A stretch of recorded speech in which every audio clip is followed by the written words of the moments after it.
Hello everyone, मैं राजू भंडारी आप सबका स्वागत करता हूं अपने चैनल इलेक्ट्रिकल अड्डे में। आज जो हम नेक्स्ट वीडियो लेके आए हैं क्लास 12th की, तो इससे पहले हमने एम्पियर का परिपथ नियम पढ़ दिया था। आज हम एम्पियर के नियम के उपयोग हम पढ़ेंगे, तो जिसमें हमें सबसे पहले पढ़ना है परिनालिका के भीतर चुंबकीय क्षेत्र। यानी किसी भी परिनालिका के भीतर चुंबकीय क्षेत्र हम किसके नियम से, एम्पियर के नियम से भी ज्ञात कर सकते हैं। एम्पियर का नियम हमने पिछली वीडियो में पढ़ लिया था। क्या था? अगर आप क्या करोगे, एक बंद परिपथ लोगे, तो बंद परिपथ में जो चुंबकीय क्षेत्र और डीएल का समाकलन अगर आप करते हो तो किसके बराबर होता है? म्यू नॉट आई के बराबर होता है। ये आपने एम्पियर के परिपथ नियम में पहले पढ़ लिया था। आज हमें इस नियम के द्वारा क्या करना है? चुंबकीय क्षेत्र निकालना है। तो उसके लिए सबसे पहले आपको ये पता होना चाहिए कि परिनालिका किसे बोलते हैं। तो परिनालिका आपकी कुछ इस तरीके से होती है। अगर आप क्या करो, एक तांबे की तार को लो और उसको इस तरीके से लपेट दो, ठीक है, ऐसे क्वाइल की फॉर्म में, कुंडली की फॉर्म में, ठीक है। तो ये आपकी एक क्वाइल हो जाती है, तो यानी कुंडली हो जाती है। तो उसको अगर आपने बैटरी से लगा दिया, एक बैटरी से लगा दिया, ठीक है, तो ये बैटरी का प्लस ये माइनस, तो अगर आपने इसको बैटरी से लगा दिया तो ये क्या बन जाएगा? एक चुंबक की तरह काम करने लग जाएगा, ठीक है। तो इसको ही हम एक परिनालिका बोलते हैं। हमें क्या करना है? इसके बीच में कहीं पे भी चुंबकीय क्षेत्र निकालना है, ठीक है। तो आपको पता है अगर ये परिनालिका एक चुंबक की तरह काम करेगी तो इसमें क्या होंगी? कुछ चुंबकीय बल रेखाएं होंगी। तो चुंबकीय बल रेखाएं क्या होती हैं? यहां से सब, इसमें अगर ये चुंबक है तो इसका एक एन की तरह काम करेगा, एक एस की तरह काम करेगा। तो चुंबकीय बल रेखाएं कहां से? एन से एस की तरफ इस तरीके से जाएगी, ठीक है, इस तरीके से जाएंगी। कहां से? एन से एस की तरफ, ठीक है। और चुंबक के अंदर कहां से कहां जाती हैं? एस से एन की तरफ। यानी ये जो यहां से गई, फिर ये यहां से वापस होके इस तरीके से वापस होके ऐसे आएंगी, ठीक है। ये भी इस तरीके से है, इस तरीके से, ठीक है। यहां से एन से गई, एस से ऐसे आई, ये भी एन से गई, एस से ऐसे। तो यानी दो चुंबकीय क्षेत्र, दो चुंबकीय बल रेखाएं हो जाती हैं आपकी, एक बाहर एक अंदर। तो बाहर जो बाहर वाली चुंबकीय बल रेखाएं हैं वो जो यहाँ पे चुंबकीय क्षेत्र बनाती है बी, वो बनाती है 0, ठीक है। जो भी चुंबकीय क्षेत्र होता है वो परिनालिका के अंदर होता है। तो यही मैंने लिखा है ना, लंबाई की कोई परिनालिका में परिनालिका के भीतर चुंबकीय क्षेत्र एक समान रहता है। यानी अंदर चुंबकीय क्षेत्र एक समान रहेगा और बाहर क्या हो जाएगा? शून्य हो जाएगा, ठीक है। अब हम क्या करेंगे? इस परिनालिका को कुछ इस तरीके से बना लेंगे। किस तरीके से? जो आपकी बुक में भी ये डायग्राम दिया होगा इस तरीके से, ठीक है। तो इस परिनालिका को हमने क्या करा? काट के कुछ इस तरीके से बना दिया, जैसे इस तरीके से, ठीक है, इस तरीके। इसकी दो साइड बना दी। अब देखो परिनालिका कुछ इस तरीके से होगी जैसे ये। तो इस पे आपने परिनालिका में मतलब जो ये तार है कॉपर की, इसको इस तरीके से लपेट कर ऐसे ऐसे, ठीक है, इसके चारों ओर इस तरीके से लपेट कर सको। तो क्या होंगी? अब जब इस तरीके से लपेटा होगा तो इसमें एक साइड में करंट बाहर और एक में अंदर जा रही होंगी, ठीक है।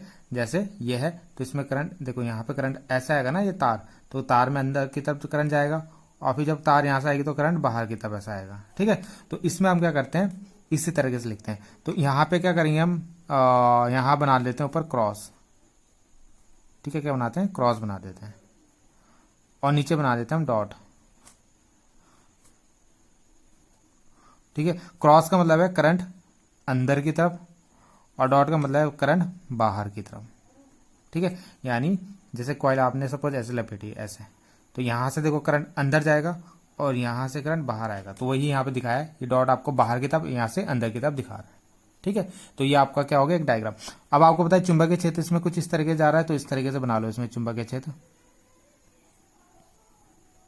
ये आपने इसके अंदर एक चुंबकीय क्षेत्र बना दिया बी, ठीक।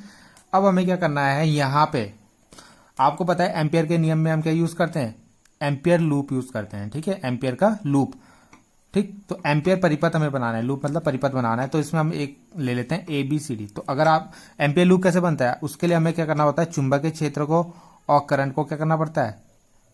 एक बंद परिपथ के अंदर लाना पड़ता है, ठीक है। तो सपोज मेरे को पी पॉइंट पे कहीं पे भी चुंबकीय क्षेत्र निकालना है, तो मैं क्या करूंगा? उसको यहाँ पे निकालना है सपोज, तो क्या करूंगा? इसको एक बंद परिपथ के अंदर लेके आ जाऊंगा। तो मैं एक बंद परिपथ बनाता हूँ यहाँ पे। अब इसके लिए जो बंद परिपथ बनेगा, क्योंकि चुंबकीय क्षेत्र रेखा है आपकी सीधी है, तो इसके लिए बंद परिपथ कैसे बनेगा? एक आप बना दोगे आयत की तरह, इस तरीके से इसको बंद कर दोगे ना, इतने इतने को। तो इसके लिए आपको क्या बनाना पड़ेगा? एक आयत। तो यहाँ पे एक आयत बना दोगे आप इस तरीके से, ठीक है, इस तरीके से, जिसका ना एक साइड का नाम दे दो ए, एक का दे दो बी, एक का दे दो सी, एक का दे दो डी, ठीक है।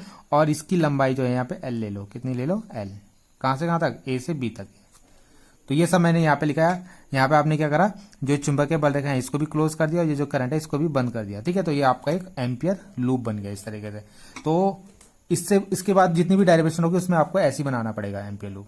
ठीक है, यानी उसको क्लोज करना पड़ेगा, यानी बंद करना पड़ेगा।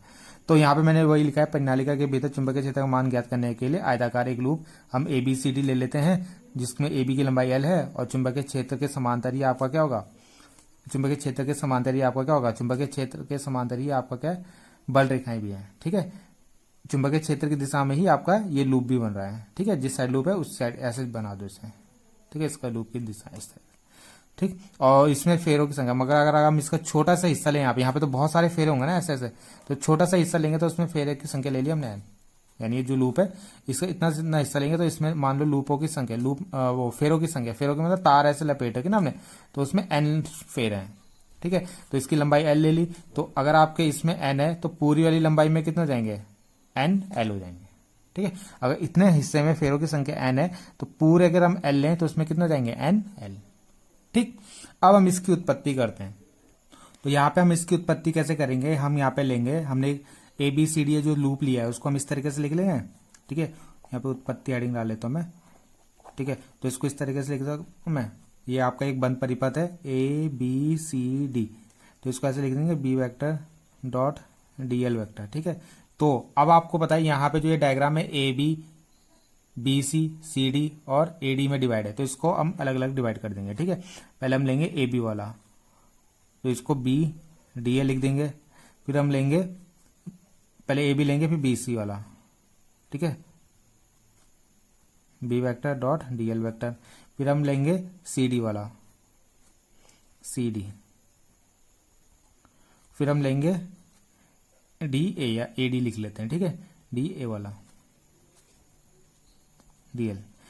ठीक, और इसके बाद हम यहाँ पे खोल देंगे फॉर्मूला। आपको पता है BDL को अगर हम खोलें यानी इसका डॉट हटाएं तो ये क्या बन जाएगा, BDL cos थीटा ले लेंगे। ठीक है, ऐसे, और दूसरे वाले को ले लेंगे हम, इसको भी ऐसे लिख देंगे प्लस BC, तो ये भी हो जाएगा BDL cos थीटा। ऐसे इस वाले को भी ले लेते हैं DL cos थीटा, प्लस इसको भी ले लेते हैं DA BDL cos थीटा। ठीक है, ये ले लिया। अब हमें चेक करना है यहाँ पे थीटा कहाँ कहाँ बनेगा। ठीक है, तो देखो पहले वाले केस में, एक मिनट, तो यहाँ पे देखो अगर हम पहले वाले केस की बात करें तो यहाँ पे B और DL, देखो B की दिशा भी यही है और जो हमने L लिया है उसकी दिशा भी यही है, तो इनके बीच में एंगल जो कोण बन रहा है वो 0 डिग्री बन रहा है। बाकी वाले में देखो यहाँ पे आपका कितना बनेगा, यहाँ पे 90 डिग्री बन रहा है, यहाँ पे भी 90 बन रहा है। तो एक तो ये वाला जो BC वाला वहां पे भी 90 बनेगा और AD वाले में भी, तो BC और AD वाले में भी क्या बनेगा 90, यहाँ पे 90, यहाँ पे 90, तो ये 0 हो जाएंगे, cos 90 0 होता है तो ये पूरा 0 हो जाएगा, ये पूरा 0 होगा। और ये CD वाला तो बाहर है और बाहर भी चुंबकीय क्षेत्र B क्या होता है 0, ये मैंने अभी स्टार्टिंग में बताया था, तो ये भी 0 हो जाएगा। तो ये सारे तीनों 0 हो जाएंगे, तो केवल क्या बचेगा ये, और इसका जब आप समाकलन cos, यहाँ पे क्या लिखोगे AB BDL cos 0, तो cos 0 की वैल्यू 1 आएगी, तो ये क्या आ जाएगा, B बाहर आ जाएगा, केवल किसका समाकलन होगा आपका DL का। ठीक है, तो AB में आपने अभी तो छोटे से का हिस्सा लिया है, तो पूरे का अगर आप इसका समाकलन करोगे DL मतलब छोटा सा हिस्सा, अगर इस पूरे का समाकलन करोगे तो पूरा L आ जाएगा, तो DL का जब समाकलन करोगे तो क्या आ जाएगा L, तो ये आ जाएगा BL। तो ये पूरा आपका ABCD की वैल्यू जो आ गई, B वेक्टर डॉट DL का जो वैल्यू आई है आपकी कितनी आई है BL। ठीक है, तो यानी इस पूरी जो लूप है, पूरा लूप जो है उसके कारण जो चुंबकीय क्षेत्र है यहाँ पे BDL आया अभी। ठीक है, तो इसको अभी हम आगे सॉल्व करेंगे। तो यहां पे अब हम लगाएंगे एम्पियर नियम। ठीक है, एम्पियर नियम, तो एम्पियर नियम क्या बोलता है आपका, एम्पियर नियम बोलता है कि आप B वेक्टर DL वेक्टर, ठीक है, equal to mu naught into पथ द्वारा घिरी कुल धारा। ठीक है, तो जो पथ है जो आपने एम्पियर लूप बनाया था अभी इस तरीके से, उसने कितनी धारा को क्या कर रखा है, कितनी धारा उस लूप के अंदर आपकी आ रही है। ठीक है, ये करंट है, तो कितनी करंट उस लूप के अंदर आ रही है वो यहाँ पे आएगा आपका। तो आपको पता है अभी हमने ऊपर लिखा था कि इसके अंदर फेरों की संख्या कितनी N है, फेरों की संख्या कितनी है, फेरों की संख्या हमने ली थी, फेरों की संख्या हमने ली थी NL, ठीक। और एक फेरे में करंट कितनी होगी, जो आपकी धारा है वो है I, कितनी है, I है। तो NL फेरों में धारा कितनी आएगी, तो ये हो जाएगी NLI, ठीक है। यानी इसके अंदर मान लो एक फेरा हमने करा है, तो इसमें करंट I है, तो इसके अंदर तो N बहुत सारे फेरे हैं ना, तो बहुत सारे फेरे यानी NIL हो जाएगा, ठीक है, इतने फेरे। तो ये टोटल धारा आ जाएगी यहाँ पे, तो यहाँ पे इसको रख देंगे, इसकी वैल्यू यहाँ पे रख देंगे, तो कितना आ जाएगा, B vector dot DL vector equal to mu naught, और साथ में ये जो पद द्वारा कुल धारा है NL फेरों में धारा, यानी कुल धारा जो आएगी ये यही होगी आपकी, तो NLI आ जाएगा, NLI। तो यहाँ पे आपका क्या है, और अभी आपने देखा था ऊपर इक्वेशन, इससे बना लो इक्वेशन वन से इस पूरे की वैल्यू कितनी आई है, BL, तो इस पूरे की जगह यहाँ पे क्या लिख देंगे, BL लिख देंगे, क्या देंगे, BL, ठीक है, म्यू नॉट NLI। तो यहाँ से L से L कट गया, तो B की वैल्यू कितनी आ गई, एक मिनट, तो यहाँ पे जो B की वैल्यू आएगी वो क्या आएगी, म्यू नॉट NI। तो ये आपकी परिनालिका के कारण परिनालिका के भीतर जो चुंबकीय क्षेत्र का मान होता है वो इतना होता है, ठीक है, इतना आपको याद रखना है।